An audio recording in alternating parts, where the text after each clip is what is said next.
Welcome back. So let's take a look at Isaiah now. You've had the opportunity to read Isaiah at one sitting. So what were your impressions of Isaiah the person and of the book? One of the things that pops out for me is motivation for ministry. I mean, the book dives right in with an indictment against this faith community, I put that in quotes, that's been living in open rebellion. I can't help but think this has to be a difficult message to deliver. And then in chapter 6, Isaiah describes how he gets conscripted for this mission. Isaiah highlights the momentous times in which he lives. I mean, the death of a remarkable king, Uzziah. He was just 16 years old when he was coronated, and over the next 52 years, demonstrated remarkable effectiveness politically and economically. Spiritually, the picture was not so bright. Syncretism was rampant in society, and the chronicler reports in chapter 26 that Uzziah's fame was spread far and wide, for he was greatly helped until he became powerful. Then verse 16, but after Uzziah became powerful, his pride led to his downfall. He was unfaithful to the Lord his God.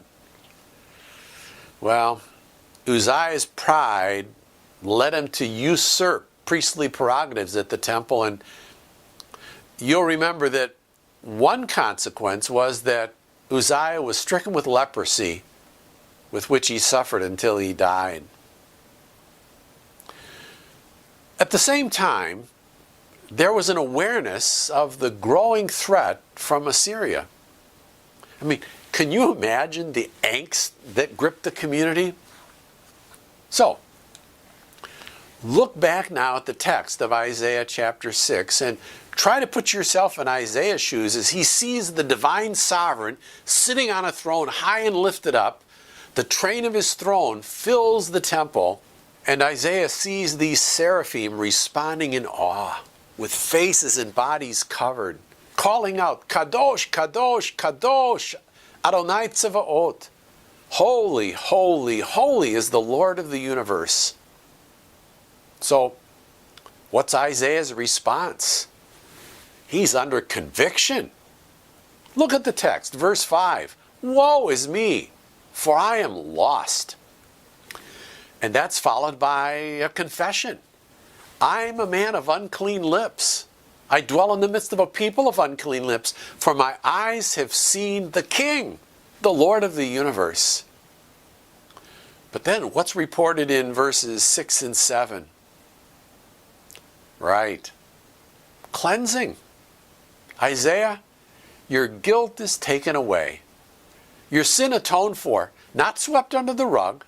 God doesn't look the other way. There's a purging and forgiveness and reconciliation. And then Isaiah hears God offer an invitation. Whom shall I send? Who will go for us? That verse is inscribed on the cornerstone at the entrance of Bethel Seminary in St. Paul. And without missing a beat, Isaiah responds in self-consecration. Did you hear that? Here am I.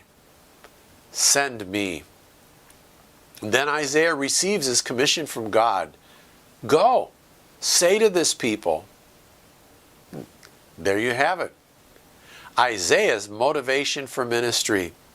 This is what fosters courage and perseverance when it gets messy, and patience when God's timing seems to be a bit off. Well, Isaiah's being called a number of things. He's being called the Prince of the Prophets because the book is seen as a theological masterpiece. He's being called the Messianic prophet because of the clarity of his presentation of the Anointed One. He's referred to as the evangelistic prophet because of the straightforward presentation of the good news.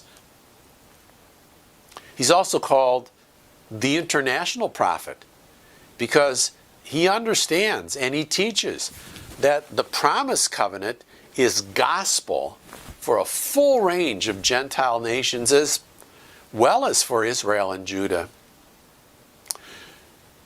And so, preaching, as he does, in the 8th century BC, Isaiah is commissioned to explain that the covenant community as they knew it was about to be overwhelmed by Gentile power. This was not just a political crisis, it was a theological crisis. And this crisis occasioned a fresh call to renew the commitment to the covenant relationship. Though God's glory and holiness were tarnished by his rebellious people, there can be no doubt that he would be vindicated as sin was judged and a righteous remnant was blessed to be a blessing. This provides for a steadfast hope, a confidence, a full expectation of ultimate reclamation and restoration. Chapter 1, chapter 7, chapter 10. All accomplished through the work of the Messiah. Look at Isaiah 9, 1 and 2, and Isaiah 11, the first 16 verses. Isaiah 52, 53 we'll look at in a bit. So, let's think for a few moments about the question of authorship. Now, there are books of the Bible that are anonymous. I don't know who wrote Kings or Chronicles. I'd always like to know about authorship and date, mainly to try to understand the context, but where a book is anonymous, what can I do? I mean, that's okay. My point here is that the book of Isaiah is not one of those anonymous books. I mean, the author is identified by his full name, his official driver's license or passport name, right? Look at Isaiah 1:1. It's Isaiah ben Amoz.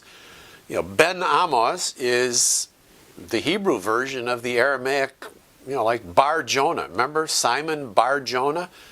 It's Simon the son of Jonah. It's a lot like the Scandinavian Johansson or Franson or the Irish O'Malley or O'Flanagan. So this can't be read simply as an epithet. Salvation is Yahweh's, or Yahweh is salvation, Yishayahu.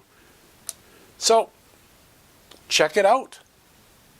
The author's full passport name is not only in 1:1, but look at chapter 2, verse 1, chapter 7, chapter 20, chapter 37, chapter 38, 39. Well, you get the idea. I just can't shrug it off now, can I?